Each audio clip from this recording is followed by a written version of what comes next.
ಸರ್ಕಾರ ರಚನೆಯ ಕಸರತ್ತನ್ನ ವಿಜಯ್ ಮುಂದುವರಿಸ್ತಾ ಇದ್ದಾರೆ. ವಿಜಯ್ಗೆ ಎಲೆಕ್ಷನ್ ನಲ್ಲಿ ವಿಜಯ ಸಿಕ್ತು, ಬಟ್ ಸರ್ಕಾರ ರಚನೆ ವಿಚಾರದಲ್ಲಿ ಇನ್ನೂ ಕೂಡ ವಿಕ್ಟರಿ ಸಿಕ್ಕಿಲ್ಲ. ಇದರ ಪರಿಣಾಮ ಏನು ಅಂದ್ರೆ ಅವರು ಅಲೆದಾಡ್ತಾ ಇದ್ದಾರೆ. ಒಂದು ಪಕ್ಷಕ್ಕಿಂತ ಇನ್ನೊಂದು ಪಕ್ಷಕ್ಕೆ ಸಪೋರ್ಟ್ ಕೊಡಿ ಅಂತ ಅಲೆದಾಟ ನಿನ್ನೆ ತನಕ ಕಂಟಿನ್ಯೂ ಆಯಿತು. ಇವತ್ತು ತುಂಬಾ ಬೆಳವಣಿಗೆಗಳು ನಡೆಯುವಂತಹ ನಿರೀಕ್ಷೆ ಇದೆ. ಬಹುಮತ ಹೇಗಾದ್ರೂ ಮಾಡಿ ಟಿವಿಗೆ ಸಿಗುತ್ತೆ ಅನ್ನೋ ನಿರೀಕ್ಷೆ ವಿಜಯ್ಗಿದೆ. ಬಹುಮತ ಸಾಬೀತುಪಡಿಸೋದಕ್ಕೆ ಪ್ರಯತ್ನಗಳನ್ನು ಪಡ್ತಾ ಇದ್ದಾರೆ. ಸಾಬೀತುಪಡಿಸದ ಹೊರತು ಗ್ರೀನ್ ಸಿಗ್ನಲ್ ಸಿಗಲ್ಲ. ಹೀಗಾಗಿ ವಿಜಯ್ ನಂಬರ್ ಗೇಮ್ನ ಆಟ ಇವತ್ತು ಕೂಡ ನಡೆಯುತ್ತಾ? ನಂಬರ್ ಟೆಸ್ಟ್ ಅನ್ನ ಪಾಸ್ ಮಾಡೋದಕ್ಕೆ ಸಾಧ್ಯ ಆಗುತ್ತಾ ವಿಜಯ್ಗೆ? ಸರ್ಕಾರ ರಚನೆಯ ಸರ್ಕಸ್ ಇವತ್ತು ಯಾವ ರೀತಿ ಉತ್ತರ ಸಿಗುತ್ತೆ ಅನ್ನೋದು ಕುತೂಹಲಕ್ಕೆ ಕಾರಣ ಆಗ್ತಾ ಇದೆ. ಸಂಪೂರ್ಣವಾಗಿ ಬಹುಮತ ಇವ್ರಿಗೆ ಸಿಕ್ಕಿದ್ರೆ ಇಷ್ಟೆಲ್ಲ ಒದ್ದಾಟ ಇರಲಿಲ್ಲ. ಬಟ್ ತಮಿಳುನಾಡಿನ ಜನ ನಂಬಿದ್ರು, ಪೂರ್ತಿಯಾಗಿ ನಂಬಕ್ಕೆ ನಮಗೂ ಟೈಮ್ ಬೇಕು ಅಂತ ಸಿಂಗಲ್ ಲಾರ್ಜೆಸ್ಟ್ ಪಾರ್ಟಿಯಾಗಿ ಇವ್ರನ್ನ ತಂದು ನಿಲ್ಲಿಸಿದ್ರು. ವಿಜಯ್ ಅಂದ್ಕೊಂಡಿದ್ರು ಎಲ್ಲ ಸುಲಲಿತವಾಗಿ ಆಗುತ್ತೆ, ಸುಗಮವಾಗಿ ಹಾದಿ ಸಿಗುತ್ತೆ, ಆರಾಮ್ಸೆ ನಾವು ವಿಸಿಲ್ಗಳನ್ನು ಹಾಕ್ಕೊಂಡು ಸರ್ಕಾರ ರಚನೆ ಮಾಡೋಣ ಅಂತ. ಬಟ್ ನಿಜವಾದ ಶಾಕು ರಾಜಕಾರಣದ ಆಳಕ್ಕೆ ಇಳಿದಾಗಲೇ ಗೊತ್ತಾಗೋದು. ಸೊ ರಾಜಕೀಯ ಪಕ್ಷಗಳು ವಿಜಯರನ್ನ ಆಟ ಆಡಿಸೋದನ್ನು ಮುಂದುವರಿಸ್ತಾ ಇದೆ. ಈ ಕಡೆ ಗವರ್ನರ್ ಕೂಡ ರೂಲ್ ಅಂದ್ರೆ ರೂಲು, ನೀ ನಂಬರ್ಸ್ ತೋರಿಸು, ನಿಂಗೆ ಸರ್ಕಾರ ನಡೆಸೋದಕ್ಕೆ ಅವಕಾಶ ಮಾಡಿಕೊಡ್ತೀನಿ ಅಂತಿದ್ದಾರೆ. ಇದೊಂದು ಪ್ರಹಸನ ಆಗ್ತಾ ಇದೆ, ಭಾರಿ ಹೈಡ್ರಾಮಾ ಆಗ್ತಾ ಇದೆ. ಇವತ್ತು ಅಟ್ಲೀಸ್ಟ್ ಬೀಳುತ್ತಾ ತೆರೆ ಅನ್ನೋದು ಪ್ರಶ್ನೆ. ಮ್ಯಾಜಿಕ್ ನಂಬರ್ ಅನ್ನ ರೀಚ್ ಆಗ್ತಾರಾ, ಕ್ರಾಸ್ ಮಾಡ್ತಾರಾ ವಿಜಯ್ ಅಂತ? 118 ಶಾಸಕರ ಬೆಂಬಲ ಸಾಬೀತಿಗೆ ಗವರ್ನರ್ ಸೂಚನೆಯನ್ನು ಕೊಟ್ಟಿದ್ದಾರೆ. ಎಡಪಕ್ಷಗಳ ಬೆಂಬಲದ ನಿರೀಕ್ಷೆಯಲ್ಲಿ ದಳಪತಿ ವಿಜಯ್ ಇದ್ದಾರೆ. ಬ್ಯಾಕ್ ಚಾನಲ್ ಮುಖಾಂತರ ಮಾತನಾಡಿಸೋ ಪ್ರಯತ್ನಗಳೆಲ್ಲ ಆಗ್ತಾ ಇದೆ.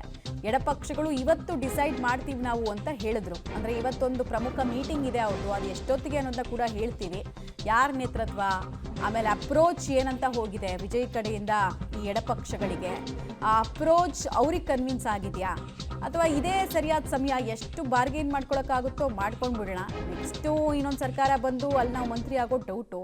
ಹೀಗಾಗಿ ಗೆದ್ದಿರೋದು 4 ಜನ ಮಂತ್ರಿ ಮಾಡಿಬಿಡಿ ಅಂತ ಕೇಳಬಹುದಾ ಅನ್ನೋ ಯೋಚನೆ. ಇಲ್ಲಾಂದರೆ ಏನಕ್ಕೆ ಕೊಡಲ್ಲ ಹೇಳಿ ಸಪೋರ್ಟು? ಒಂದು ಎಡಪಕ್ಷಗಳು ಮತ್ತು VCK ಇವರೆಲ್ಲರೂ ಕೂಡ DMK ತಾಳಕ್ಕೆ ತಕ್ಕಂತೆ ಕುಣಿಯೋರು. DMK ಮೇಲ್ನೋಟಕ್ಕೆ ನಾವು ಸರ್ಕಾರ ರಚನೆ ಮಾಡೋದಕ್ಕೆ ಅವಕಾಶ ಮಾಡಿಕೊಡ್ತೀವಿ ಅಂದರು, ಇವ್ರನ್ನೆಲ್ಲ ಹಿಂದೆಯಿಂದ ಎಳಿತಾ ಇರೋದೇ ಅವರು ಅನ್ನೋ ಮಾತಿದೆ. ಹೀಗಾಗಿ ಮೀಟಿಂಗ್ ಮಾಡಿ ಪರ್ಮಿಷನ್ ತೊಗೊಳ್ಬೇಕಾ ಬೇಡವಾ ಅನ್ನೋ ಯೋಚನೆಯಲ್ಲಿದ್ದಾರೆ. ಡೀಟೇಲ್ಸ್ ಕೊಡ್ತಾರೆ ಮಸೂದ್. ಈಗ ಎಲ್ಲವೂ ಕೂಡ ಡಿಪೆಂಡ್ ಆಗಿರೋದು ಸಣ್ಣ ಪಾರ್ಟಿಗಳ ಮೇಲೇನೆ. ಇವತ್ತು ಅಟ್ಲೀಸ್ಟ್ ಸಣ್ಣ ಪಾರ್ಟಿಗಳು ವಿಜಯ್ಗೆ ಬೆಂಬಲ ಕೊಡೋದಕ್ಕೆ ಅಥವಾ ಹೆಗಲಿಗೆ ಹೆಗಲು ನಾವು ಕೊಡ್ತೀವಿ ಅಂತ ಹೇಳ್ಕೊಂಡು ಬರ್ತಾರಾ, ಅಥವಾ ಇನ್ನೊಂದಷ್ಟು ದಿನಗಳ ಕಾಲ ಈ ಡ್ರಾಮಾ ಕಂಟಿನ್ಯೂ ಆಗುತ್ತಾ? ಏನು ಚಾನ್ಸಸ್ ಇದೆ? ಮಮತಾ, ತಮಿಳುನಾಡು ರಾಜಕಾರಣಕ್ಕೆ ಇವತ್ತು 3ನೇ ದಿನ. ಇವತ್ತು ಒಂದು ರೀತಿಯಲ್ಲಿ ವಿಜಯ್ಗೆ ಮೆಗಾಡೆ ಅಂತಲೂ ಕೂಡ ಹೇಳಲಾಗ್ತಿದೆ. ಯಾಕೆಂದರೆ ಎಡಪಕ್ಷಗಳು ಮತ್ತು VCK, ಇನ್ನೊಂದು ಮುಸ್ಲಿಂ ಲೀಗು, ಈ 4 ಪಕ್ಷಗಳು ಇವತ್ತು ನಾಳೆ ವಿಜಯ್ಗೆ ಬೆಂಬಲ ಕೊಡಬೇಕಾ ಕೊಡಬಾರ್ದಾ ಅನ್ನುವಂಥ ತೀರ್ಮಾನ ಮಾಡ್ತಾರೆ. ಅದರಲ್ಲೂ ಮುಖ್ಯವಾಗಿ CPI ಮತ್ತು CPM ಇವತ್ತು ತಮ್ಮ ಕಾರ್ಯಕಾರಿ ಸಭೆಯನ್ನು ಕರೆದಿದ್ದಾರೆ. ತಮ್ಮ ಪಕ್ಷದ ಕಾರ್ಯಕಾರಿ ಸಭೆಯನ್ನು ತಮ್ಮ ಪಕ್ಷದ ಕಚೇರಿನಲ್ಲಿ ಕರೆದಿರುವಂಥದ್ದು. ಬೆಳಗ್ಗೆ 10 ಗಂಟೆಗೆ CPI ನಾಯಕರ ಸಭೆ ಇದೆ, ಮಧ್ಯಾಹ್ನ 3 ಗಂಟೆಗೆ CPM ನಾಯಕರ ಸಭೆ ಇದೆ. ಈಗಾಗಲೇ ಸ್ಟಾಲಿನ್ಗೆ ಸೂಕ್ಷ್ಮವಾಗಿ ಇವೆರಡೂ ಪಕ್ಷಗಳು ಕೂಡ TVK ಜೊತೆ ನಾವು ಹೋಗ್ತೇವೆ ಅನ್ನುವಂಥದ್ದನ್ನು ಹೇಳಿದ್ದಾರೆ. ಸ್ಟಾಲಿನ್ ಕೂಡ ನಿಮ್ಮ ನಿರ್ಧಾರಕ್ಕೆ ನಾನು ಅಡ್ಡಿ ಬರೋದಿಲ್ಲ ಅನ್ನುವಂತಹ ಸಂದೇಶವನ್ನು ಕೂಡ ರವಾನೆ ಮಾಡಿದ್ದಾರೆ. ಜೊತೆಗೆ ಇನ್ನೊಂದು ಸುಳಿವು ಏನಂತಂದರೆ ವಿಜಯ್ಗೆ ಬೆಂಬಲ ಕೊಡ್ತಾ ಇದ್ದಾರೆ ಇವೆರಡು ಪಾರ್ಟಿಗಳು ಅನ್ನೋದಕ್ಕೆ ನಿನ್ನೆ ರಾಜ್ಯಪಾಲರು 2ನೇ ಬಾರಿ ಕರೆಸ್ಕೊಂಡಾಗಲೂ ಕೂಡ ವಿಜಯ್ಗೆ ಅನುಮತಿ ಕೊಡಲಿಲ್ಲ ಸರ್ಕಾರ ರಚನೆಗೆ. ಆ ಸಂದರ್ಭದಲ್ಲಿ CPI CPM ಆಕ್ಷೇಪವನ್ನು ರಾಜ್ಯಪಾಲರ ವಿರುದ್ಧ ವ್ಯಕ್ತಪಡಿಸಿದ್ವು. ಅತಿ ದೊಡ್ಡ ಪಕ್ಷವಾಗಿ TVK ಗೆದ್ದ ಮೇಲೆ ಅದಕ್ಕೆ ಅಧಿಕಾರ ರಚನೆ ಮಾಡೋದಕ್ಕೆ, ವಿಶ್ವಾಸಮತ ಯಾಚನೆಗೆ ಅವಕಾಶ ಕೊಡಬೇಕು ಅನ್ನುವಂತಹ ಆಗ್ರಹವನ್ನು ಕೂಡ ಮಾಡಿದ್ರು. ಆ ಹಿನ್ನೆಲೆಯಲ್ಲೇ ಇವತ್ತು ಎರಡೂ ಪಕ್ಷಗಳು ತಮ್ಮ ಕಾರ್ಯಕಾರಿ ಸಭೆಯನ್ನು ಕರೆದಿರೋ ಹಿನ್ನೆಲೆಯಲ್ಲಿ ವಿಜಯ್ ಆ ಎರಡೂ ಪಕ್ಷಗಳ ಸಭೆಯತ್ತ ದೃಷ್ಟಿಯನ್ನು ನೆಟ್ಟು ಕೂತಿದ್ದಾರೆ. ಇನ್ನೂ ಕೂಡ 6 ಶಾಸಕರ ಬಲ ವಿಜಯ್ಗೆ ಬೇಕಾಗಿದೆ ಬಹುಮತ ರಚನೆಗೆ.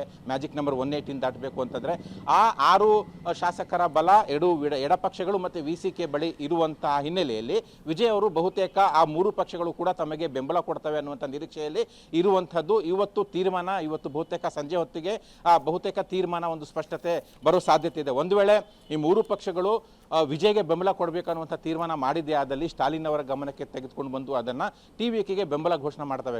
ಬೆಂಬಲ ಅಂದರೆ ಅಧಿಕೃತವಾಗಿ ಲಿಖಿತ ರೂಪದಲ್ಲಿ ಬೆಂಬಲ ಘೋಷಣೆ ಮಾಡಬೇಕು. ಯಾಕಂದರೆ ರಾಜ್ಯಪಾಲರು ಕೇಳಿರುವಂಥದ್ದು 118 ಶಾಸಕರ ಪಟ್ಟಿ ಬೇಕು, ಜೊತೆಗೆ ಯಾವೆಲ್ಲ ಪಕ್ಷಗಳು ನಿಮಗೆ ಬೆಂಬಲ ಕೊಟ್ಟಿದ್ದಾವೋ ಅದರ ಲಿಖಿತ ರೂಪದ ದಾಖಲೆ ಬೇಕು ಅನ್ನುವಂತಹ ಒತ್ತಾಯವನ್ನು ರಾಜ್ಯಪಾಲರೇ ಮಾಡಿದ್ದಾರೆ. ಹಾಗಾಗಿ ಅಧಿಕೃತವಾಗಿ ಈ ಪಕ್ಷಗಳು ಘೋಷಣೆ ಮಾಡಿದ ನಂತರ ರಾಜ್ಯಪಾಲರನ್ನ ಇವತ್ತೇ ಸಾಧ್ಯ ಆದರೆ ರಾತ್ರಿ ಹೊತ್ತಿಗೆ ವಿಜಯ್ ಅವರು ಭೇಟಿ ಮಾಡುವ ಸಾಧ್ಯತೆ ಇದೆ. ಇನ್ನೊಂದು ರಾಜ್ಯಪಾಲರು ಇವತ್ತು ಕೇರಳಕ್ಕೆ ಹೋಗ್ತಾರೆ ಅನ್ನುವಂಥ ಮಾಹಿತಿ ಕೂಡ ಇದೆ.